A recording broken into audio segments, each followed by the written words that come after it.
Next game on our list, it's the Chicago Bears and the Minnesota Vikings. The Vikings are 7.5-point favorites in this game with an over-under of 44 points. Vikings are 3-1. Bears are, well, 2-2. They're a 500 team, but this is probably one of the teams that you look at their record and say, this team is not a 2-2 team. This team does not look like what their record shows.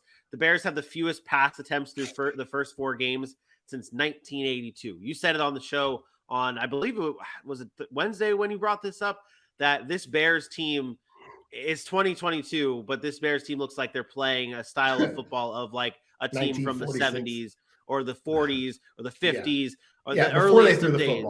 Yeah, the earliest of days of football.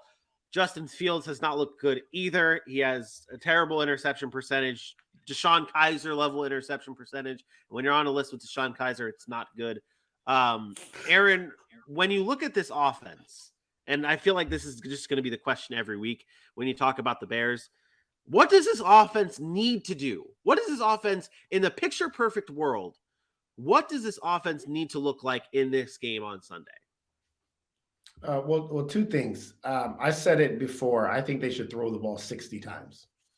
I know they don't have the weapons, and it's probably going to be just as ugly, but you have to find out if Justin Fields is the answer. And when you just said Justin Fields has not looked good, well, I was just on my phone earlier, and I saw a report that Matt Eberflus and the Bears quarterbacks and coordinators said that Justin Fields has gotten better every game, that he's played well. I don't know what football I'm watching. If you think Justin Fields has played well, then what in the hell is the rest of your offense? Because you guys can't score. You can't move the ball. It's 3 and out. It's turnovers. So I'm not really sure what they're looking at. Yes. Do I think it's not all on Justin Fields? I have said that numerous times. But at some point, if you're the guy, if you're the franchise quarterback, it's got to be on you. You got to be able to find ways to be better. So throw the ball 60 times. And see if this is your man. And if he's not your man at the end of the season, you start looking for the next one. They don't have time. The NFL teams don't have time to sit here and babysit their way to finding a franchise quarterback. You need to find out within the first 2 to 3 years, is this the guy? Because if you don't, then you're putting your franchise far behind the 8 ball to do that. So offensively, they should be a run-first team, though. In theory, they got David Montgomery, they got Khalil Herbert, guys that can run the football and then build off a play action, but you have to have weapons on the outside, which they don't have. So you can't change your personnel right now. Outside of trading for somebody, you don't get that opportunity to really make your team better right now. So what do you do in that sense? All you can do is say, Justin Fields, show me something that I can count on to go forward next year with you when I can surround you with weapons. The only way to do that is to let the man throw the football, not run it 73 times. I get it. You think you're competitive, but you're not winning no Super Bowl. That's where I was kind of trying to figure out here is it's like, okay, I feel like the best way for success for this Bears offense to be success to give themselves a better chance in a game, not saying to win a game, but to give themselves a better chance, it is to run the ball and then mix in the play action, mix in the passes here and there. But you, like you said, I agree with you. I'm not saying I disagree with you. I am on board with giving Justin Fields the ball and saying, hey, you have nothing to lose. Just go air it out. Let's take our lumps and see if you're the guy. No problem with that. But that's why I asked this question, because which side – I want to know what side Bears fans are on. And if you're a Bears fan, you're watching this, comment below what you want to see from this offense, because I really do want to know because if you want to be successful, you're going to run the ball more. If you don't want to be successful and you want to see if you have your franchise quarterback, you do what Aaron said and go 60 times or throw 60 times a game. They're playing the Vikings in this game, and they're 3-1 though. AJ, are the Vikings I don't want to say are they the real deal, but we talked about it, what records mean right now to teams, and if like that record is truly what is the Vikings or is what the team is 3-1 what the Vikings truly are? Or are they playing worse or better than a 3-1 team? I want to say that's kind of what they are. I mean, you may call them a product of a double doink in London, and that may be the case. They could easily be 2-2. We understand that. But what we talked about the Vikings needed to do different from last year is winning close games. And sometimes that happens on the leg of the other team. And that's what happened last week and why they're 3-1 and not 2-2. This is I'm not going to even say a get right game. There's certain things that defense needs to do, but this is the type of team to do it against. This offense is going to be slightly tested because despite Chicago being bad, their defense actually isn't. Their defense is actually one of the better pass defenses in the league. They're okay in the rush game, middle of the pack in the rush defense. So this defense is, if Minnesota wants to really find their identity and let the NFL world know who they are, this defense has to show up against a team they're expected to show up against. And to kind of go in with what this defense should be able to do this week, part of the reason I think Justin Fields doesn't get to throw the ball 60 times because he hasn't had time. I mean, you look at that game last week, and every time he wanted to drop back, the defense was in his face. He was sacked 6 times last week, and they're averaging 4 sacks per game. If Zadarius Smith and those boys in Minnesota can get behind that line and up their pressure rate this week, it's going to be the same thing again. That's why he's always trying to leak out and get these rushing yards and take off from behind the line, Justin Fields, because he hasn't had time to throw the ball. And if the Vikings want to keep their winning streak going or make it 2 in a row, if I'm not mistaken, that's what they're going to do. They're going to pressure Justin Fields over and over again and force him to have to run the ball because he just won't have time to pass it. And you can't find your franchise quarterback if he's laying in the hospital or dead on the field.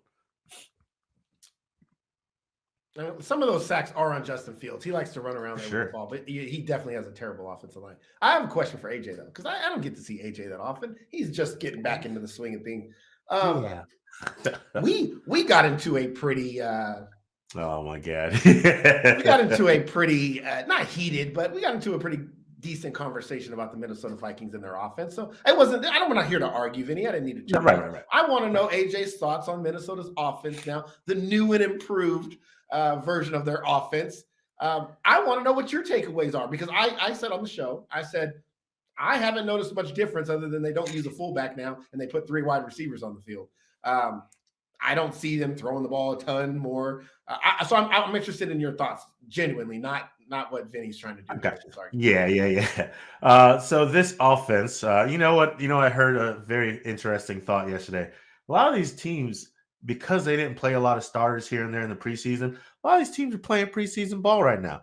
Like, they are figuring out these defenses and what they're really about. They're figuring out where they are finding holes in their competition. I think you're going to see a lot of different stuff against Chicago this week because they're going to have to play them again.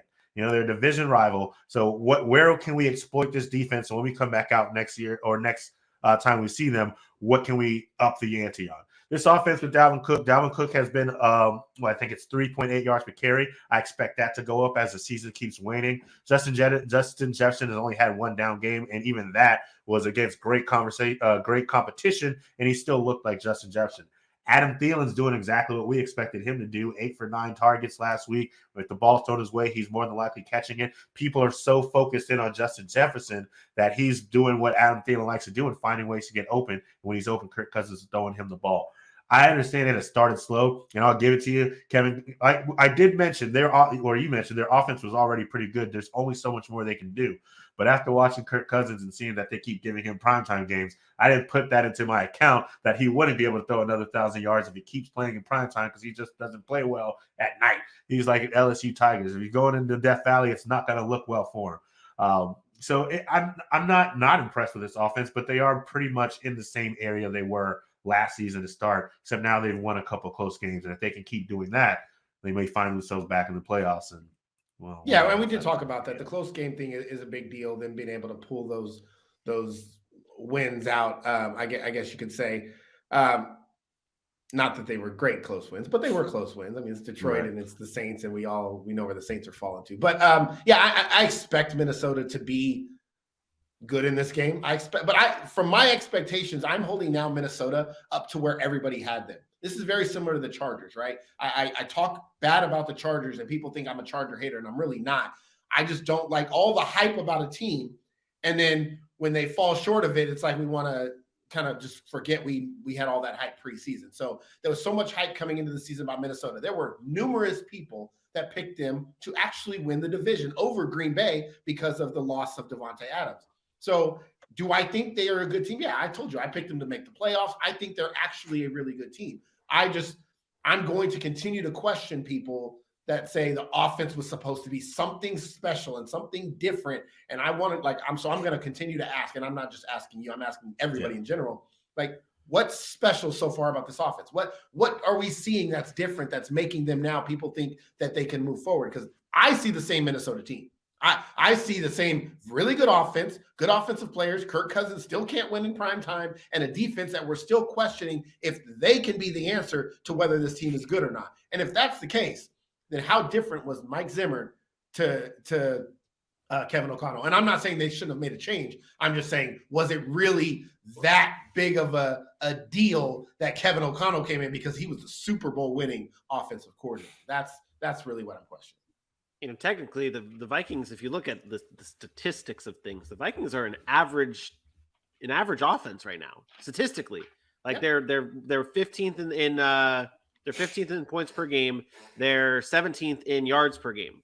Like they're not worse than they've been technically. Yeah, technically. So maybe that's a good thing right now that they're finding ways to win outside of like they're all, and really a lot of it's been comebacks to the Vikings. Last week and the week before that, it was all fourth quarter comebacks from Kirk Cousins' this offense against the Saints and against the Lions, finding ways to win. And that's something that I brought up at the beginning of the season that we want to see from the Vikings.